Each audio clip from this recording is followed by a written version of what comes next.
Hello and welcome to the Everything is Black and White podcast. It is the 7th of October. It's just gone 9:15 and we thought we'll bring you a little update to do with the Newcastle United takeover. Of course, the last 24 hours has been a bit manic, but we do believe we are in the last hours of Mike Ashley's ownership of Newcastle United after what will be nearly 15 years of ownership from Mike Ashley. It's not been fun to say the least, and especially the last few years, Ciaran, but we believe, in the last few hours. And just what do you think this takeover means for not just Newcastle United as a club, but as a fan base as well?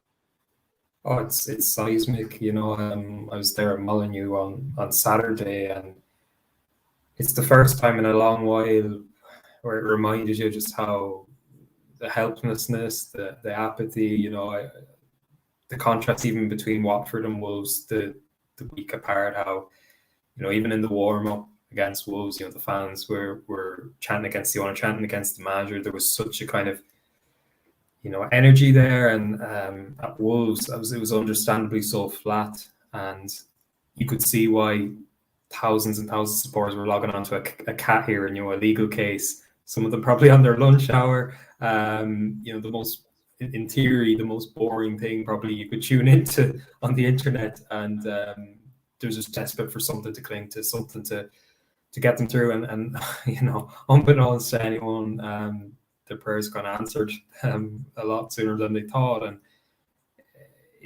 I'm still kind of trying to get my head around it all. Really, we always thought if something was to happen, no one would know about it. That old cliche, and it's really proved to come true.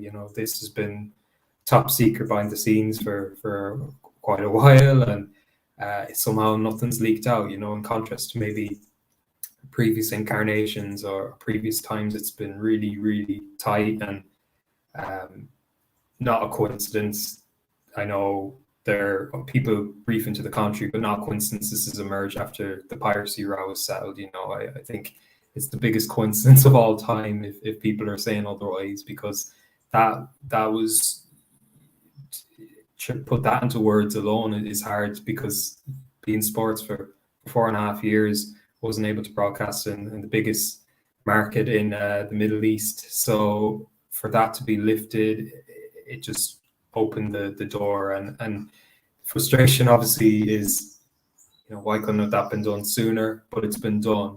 Politically, that was an absolutely huge move. The fact that a $1 billion arbitration case is going to be settled on the back of this, this, as we know, this takeover side, it just goes bigger than Newcastle United, the World Trade Organization, all these different bodies that I certainly wasn't au fait with. Suddenly you're learning so much about, and I think it's just going to be such relief for fans that it's finally coming to that end game now. I know we've said that before, but with the piracy issue was always lingering still in the background. That's taken care of now, and I know it's important to stress human rights issues here.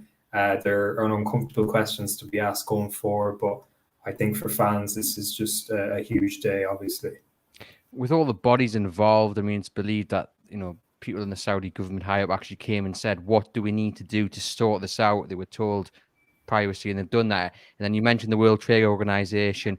It just shows how big this has gone. We know how far the UK government went. It went right to the top. We've seen the emails and everything. The sheer size of this is absolutely massive. And then what you've got, the most important thing to us is what it means to Newcastle and its fans. And it means a little bit of hope. It means, hopefully, and we think it will do, an ownership that wants to progress, that has a plan to go forward, not just to exist. And you can see by the reaction on Twitter, that's just what everyone cares about. It's, I've written a piece today. It's not about the Mbappe links or the hope of Champions League football down the line. That's going to be lovely. But it is just about giving fans a little bit of hope and something to look forward to. And I think if you look at the tickets that have been sold for the Spurs game, I managed to get mine yesterday, but there weren't many left, I'll tell you that. And then the season ticket link went down as well. So it just shows people have been swept along by this. Thankfully, as you say, we do believe that this is it, which is brilliant. What are you expecting, let's say, in the first kind of month, 6 weeks from the new ownership when they do get the keys? Yeah, it's I genuinely believe they're going in and starting from scratch. I think there are certain things they'll they'll have ideas about, and there's certain easy wins. I'd expect them to put out a mission statement relatively quickly that will just set the tone, really, because from what I've been told over the years, this isn't going to be a Man City style operation, but I don't think Newcastle fans are expecting that. I think the idea of closing the gap on Leicester, on Everton, on Villa, on West Ham, competing for cups, it'll be huge. If they spend 50 million every window, that's 50 million more than they've spent in some windows in the Ashley era. The idea that they can just go into the ground, like you said there, and potentially not fear the worst. It's going to be huge. And I think there are easy wins, as I said, rebuilding relationships with figures in the city, rebuilding relationships with former players. Two names immediately spring to mind. That's Alan Shearer and Kevin Keegan. I've no doubt they'll be more than happy to come back and come back to the ground and be paraded. And there's a lot of almost love to be given back to these figures who felt detached from their own club, as so many fans have. There's thousands and thousands and thousands of fans who sadly walked away because they grew so tired of the regime, and the idea that they could come back, I mean, that's absolutely huge. When we think of, look at social media, the difference in 24 hours, how there's been a lot of bickering, a real kind of fragments of the fan base that we always knew were there, but they pop up every time. People thinking certain bodies aren't doing enough when they're doing their best.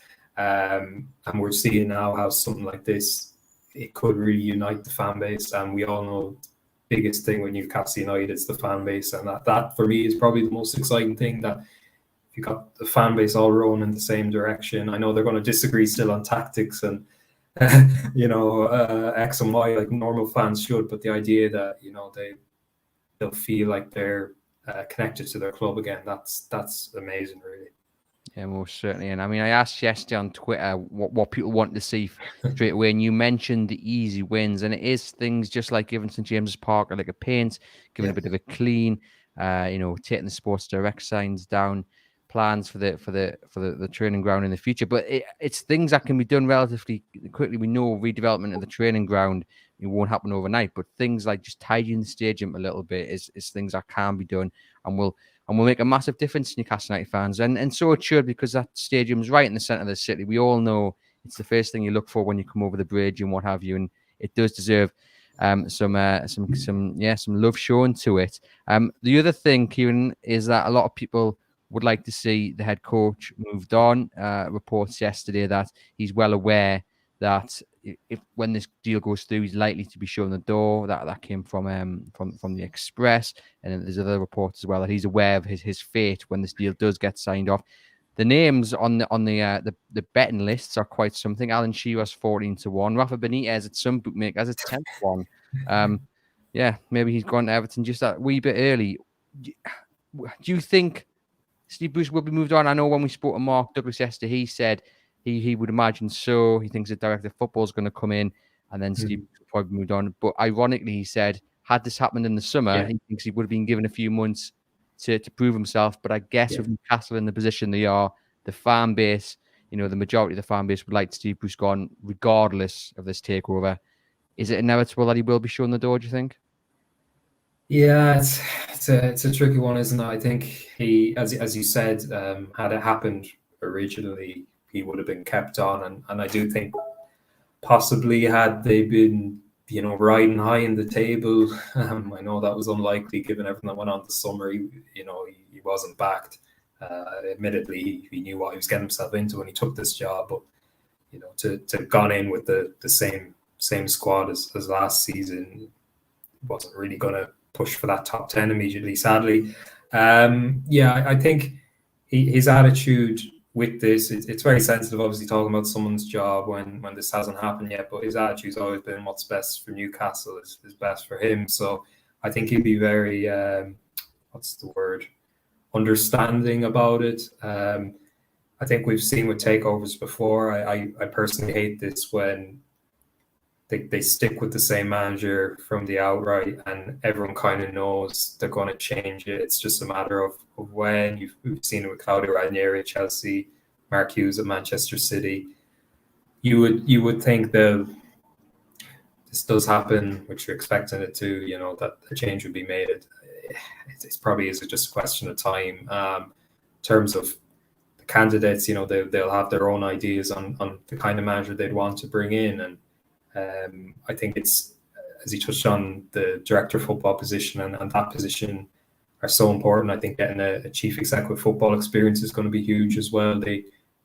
These are the positions they kind of have to nail, and will go a long way to setting the tone for the reign. And that's what makes those first 6 weeks, as he said, so important, because I know they're not necessarily going to be going for superstar players, but if you can get a heavyweight manager in there, that will set the tone and set the right message. And it's an appointment they can make outside of a window. I know that's a really obvious point to make, but it's a chance to kind of send out a message without buying a player.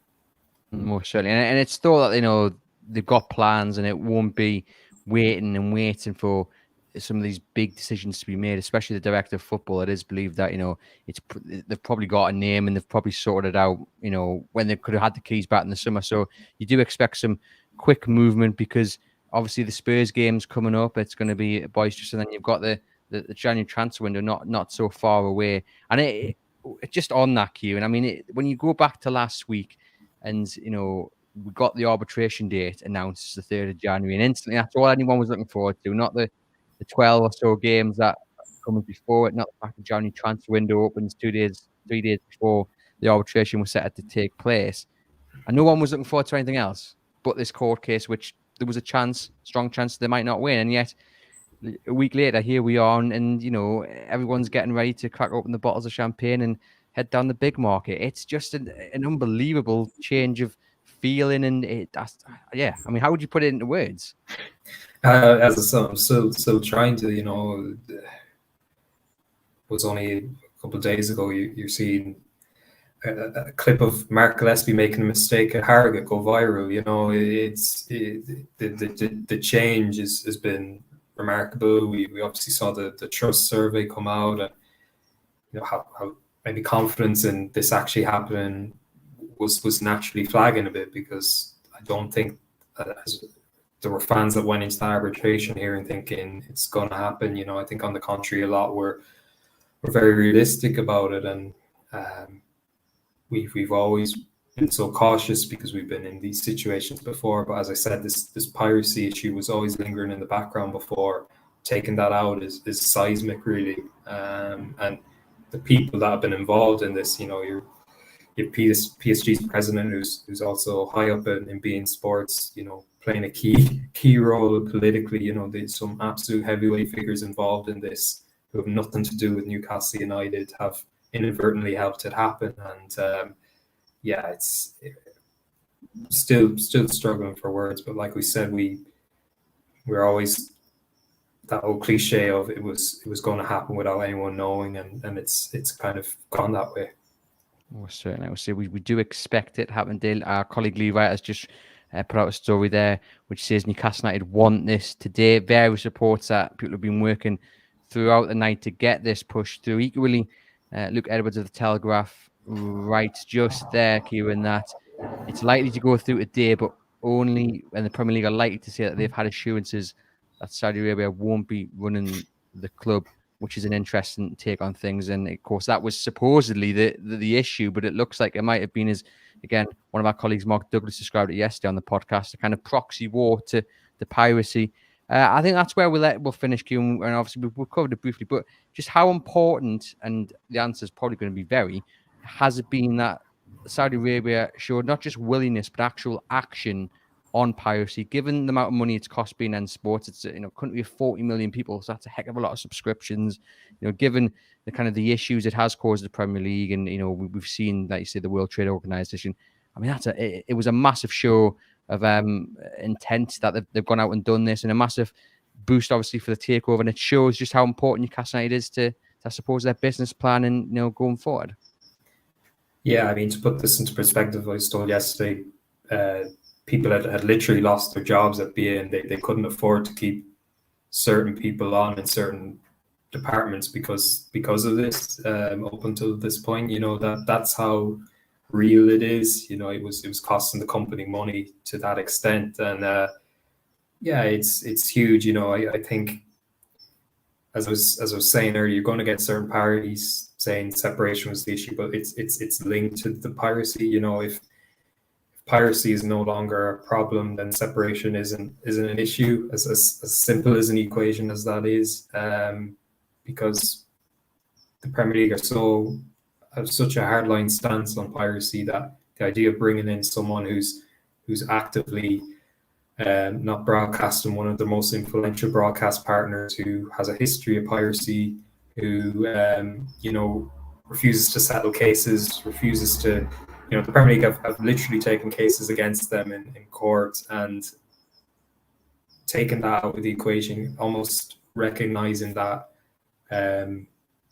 that wrong, as it were, and making it right, and trying to make it right with, doing three big things, Bialcu being turned off, settling the outstanding leaking cases, including that $1 billion arbitration, and then, lifting the ban, that the idea that people in Saudi Arabia will now legally be able to watch beIN Sports, which they haven't been able to do since 2017. It's hard when we're over here. We're used to, obviously Sky, BT, BBC. It's very accessible, albeit expensive, to watch football. It's completely different over there, to watch Premier League football up until now. People had to do it in other ways, shall we say. So it's huge. And as I said, the fact that within half an hour of that news emerging, this was back on and with spades. It was the most significant day in the saga since they walked away, July 2020. So we've had to wait so long for this. You think of the hearings, the confidence, the near misses we've had since then. This really does feel different, and finally we're in the final hours of the Ashley era. Yeah, that's where we'll finish. We do expect announcement hopefully today. I just want to finish on there because it made us laugh. Mark Aarons is given his shopping list, and he says to go out and sign Reece James, John Stones, Verratti, Isco, Mahrez, Harvey Barnes, and Haaland. That is. Doesn't ask for much, does he? But I think that's the important. I mean, in all seriousness, we've mentioned that, Ciaran. It's all about just giving fans that little bit of hope and, making them feel that the club matters to them as much. It matters to the owners as much as it is to them. And we've seen that on social media. No doubt when it is announced, there'll be people outside the ground celebrating, and the party on the streets will be unbelievable as well. But for the meantime, to everybody watching and listening, please head over to chroniclelive.co.uk, where Ciaran and Lee Ryder will take you guys throughout the day with all the breaking news and coverage. And please remember to like and subscribe to the podcast.